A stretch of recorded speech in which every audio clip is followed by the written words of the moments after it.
So this is my first time staying at the stratosphere of the Strat. At least the 9th floor here is a little radioactive. And it's not that big, it's not gonna hurt anybody. It's just kind of fascinating that it's here. And it looks like it's contamination from them adding fly ash into the concrete. And it seems to be the same type of contamination that I saw down in Orange County near Disneyland at another hotel. Now, fly ash has a high potassium-40 content to it. Potassium-40 is radioactive. And so that's what I'm actually seeing in the radiation that I'm detecting here. But it actually stops. And so if you keep going down this hallway here, the radiation drops off. And it's back to background levels. Instead of up to 1,500 counts per minute, it goes down to 350 counts per minute. So it's kind of fascinating that they actually changed their materials that they were using to construct this place, and first started off with contaminated material and then changed it out. So it just seems like no matter where I go, I can't get away from stuff that's radioactive. But like I said, it's not a problem. It's totally safe. It's not going to affect anyone negatively or anything like that. It's just interesting what they chose to use as building materials back when this place was constructed.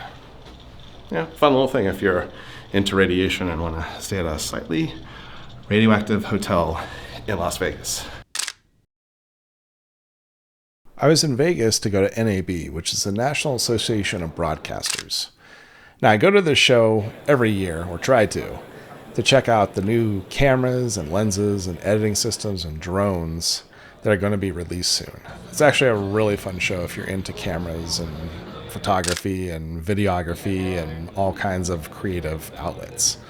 I've been coming here for the last 18 years, and I always enjoy it, and I see a lot of cool stuff when I'm here.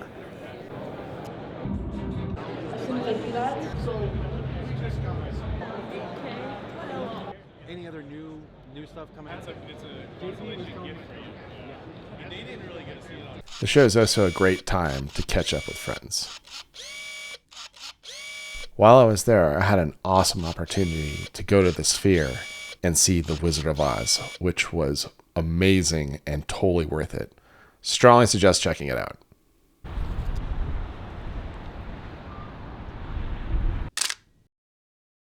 While in Vegas, I decided to check out the Atomic Museum, which leaned in very heavily to a Fallout theme, which I personally enjoy because I like the video games and the show.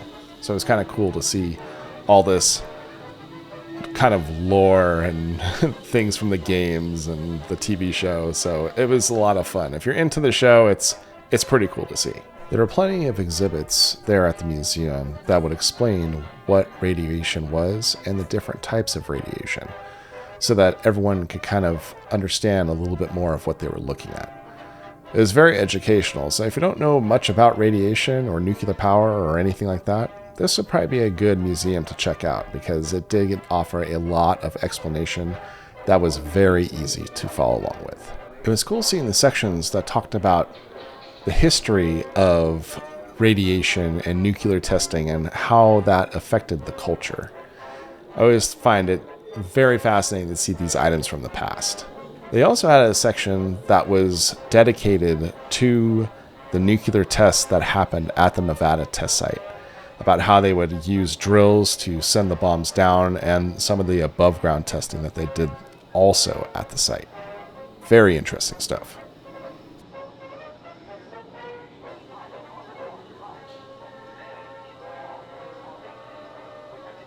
They even had a section where you can use a Geiger counter and check different radioactive objects, which is always kind of fun and a great educational tool.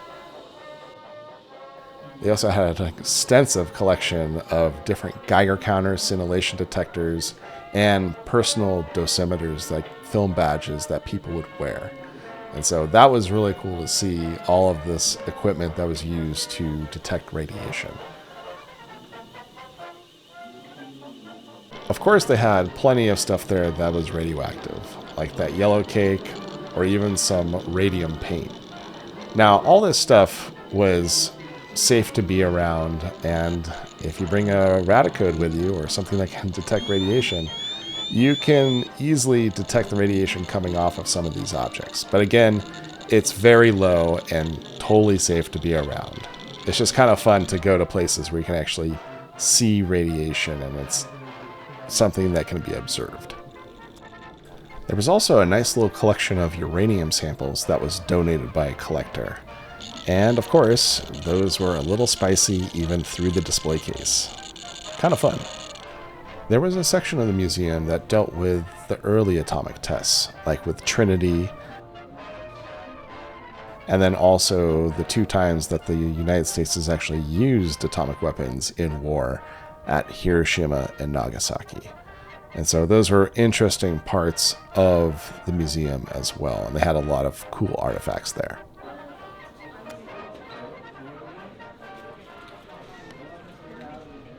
Well, that was a cool little museum. Wasn't quite as fulfilling as the one in Albuquerque, the Nuclear Science and History Museum. That one's a little bit better than this one, but this one was actually really cool. If you're in Las Vegas, I strongly suggest visiting it. It's actually pretty entertaining, like the stuff they do have in there. Had a lot of Fallout theme stuff in there, so it's kind of funny to see that. But it was cool. It was a good experience. I'm glad I came out here, and hopefully you do too. All right. I'm gonna get some beers at Able Baker.